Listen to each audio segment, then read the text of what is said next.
comment dessiner l'esprit du Tao.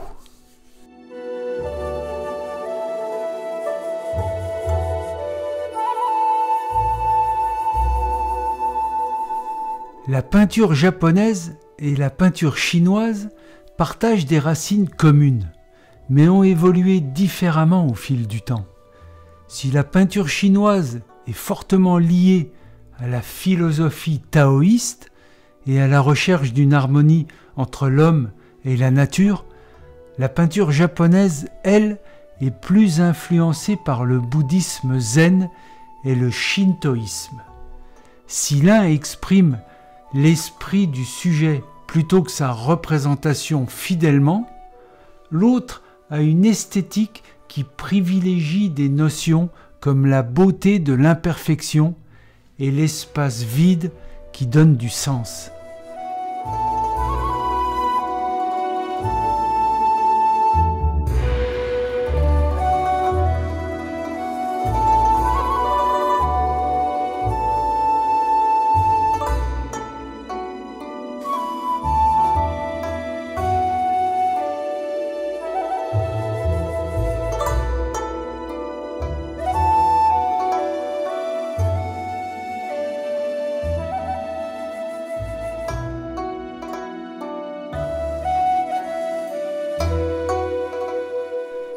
Aujourd'hui, le propos portera surtout sur le taoïsme dans la peinture. Tout d'abord, le taoïsme, c'est quoi? C'est l'un des 3 piliers de la pensée chinoise, avec le confucianisme et le bouddhisme. Il se fonde sur l'existence d'un principe à l'origine de toute chose, qu'on appelle le Tao. C'est un courant qui se fonde sur des textes anciens qui ont influencé de façon significative tout l'Extrême-Orient et même l'Occident depuis le XXe siècle et apporte une mystique quiétiste, c'est-à-dire une mystique de contemplation, de silence intérieur et de recherche vers un cheminement spirituel. Elle apporte aussi une éthique libertaire, c'est-à-dire une éthique basée sur une liberté individuelle comme valeur fondamentale, un sens des équilibres, yin-yang, poursuivi par la médecine chinoise, un naturalisme visible dans la calligraphie et l'art.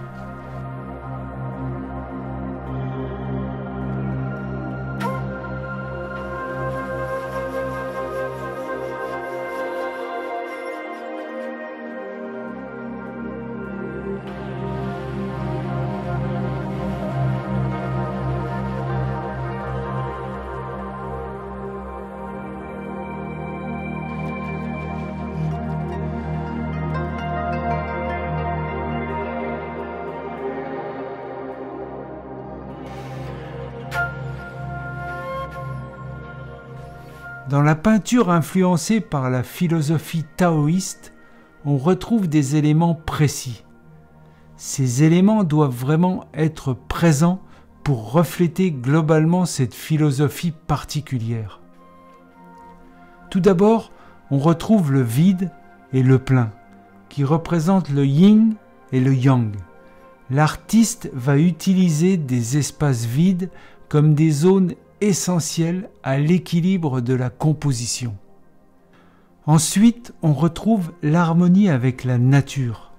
L'artiste va représenter une montagne, une rivière, des arbres, de la brume, etc.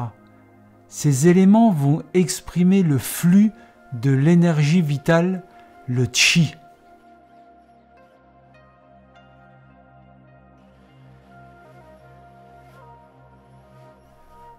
Ensuite, on retrouve la spontanéité et l'imperfection. L'artiste va dessiner ou peindre avec des traits fluides, sans correction, qui vont refléter le naturel et l'instant présent.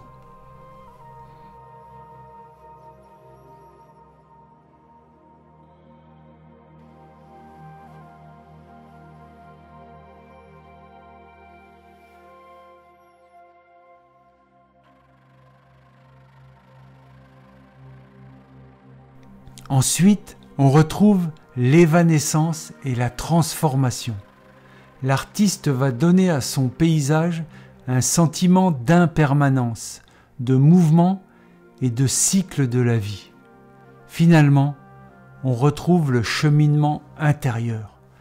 L'artiste va donner à son paysage une profondeur méditative, incitant à la contemplation. En un mot, sa peinture ne sera pas juste descriptive, elle sera méditative.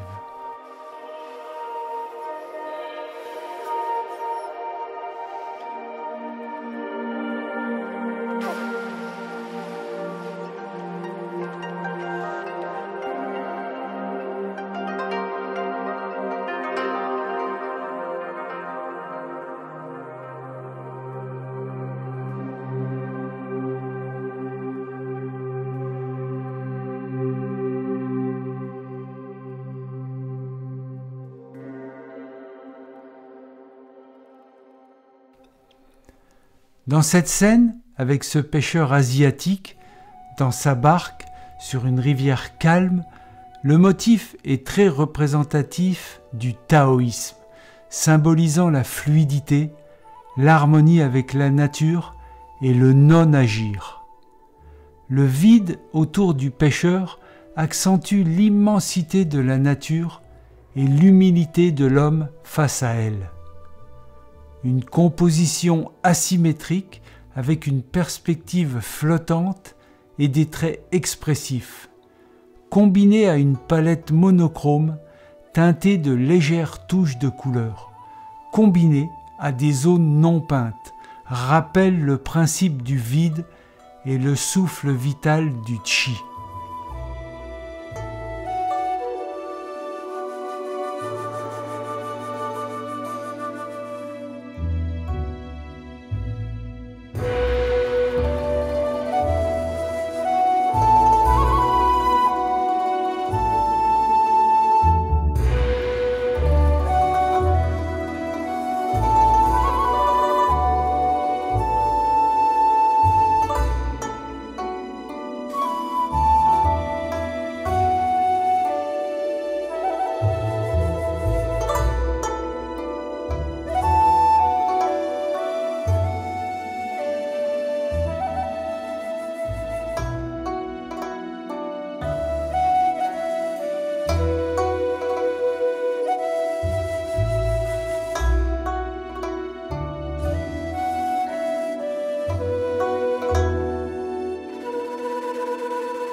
Dans la peinture asiatique, le concept du vide et du plein revêt une signification profonde et est souvent influencé par des principes esthétiques, philosophiques et spirituels, propres à différentes traditions artistiques de l'Asie, notamment la peinture chinoise, japonaise et coréenne.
Dans notre civilisation occidentale, nous ne sommes généralement pas confortables avec l'idée du vide.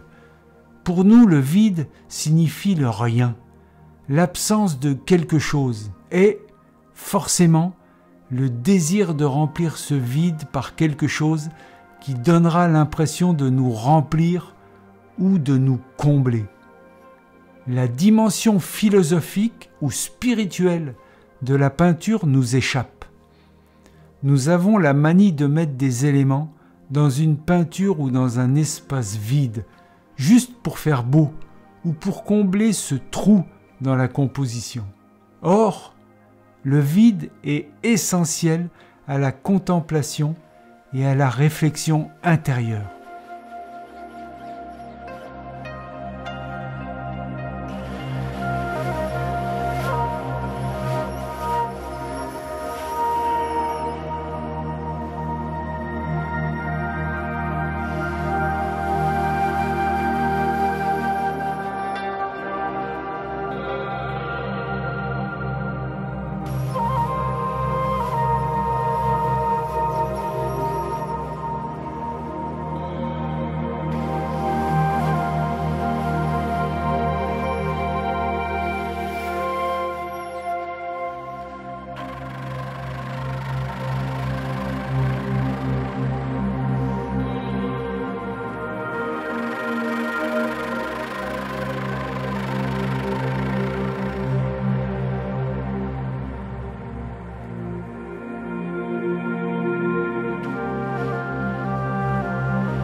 Nous n'avons pas la même vision des artistes asiatiques sur l'espace.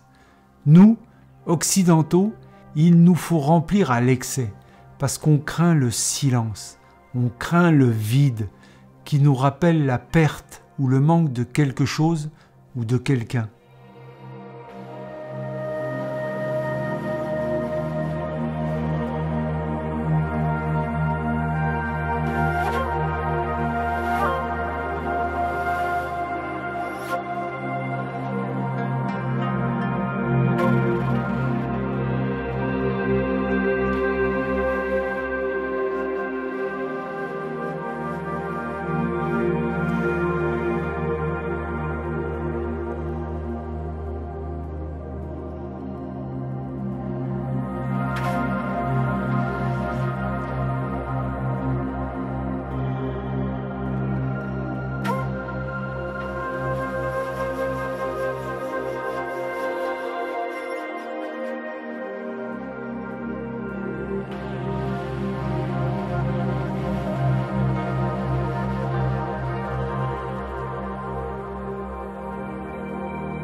Quand on aborde la peinture asiatique, il faut aborder aussi la philosophie qui vient avec, pour comprendre que la peinture n'est pas seulement un dessin mis en couleur, mais une philosophie de vie, une manière d'être, une façon d'exister et de comprendre ce monde.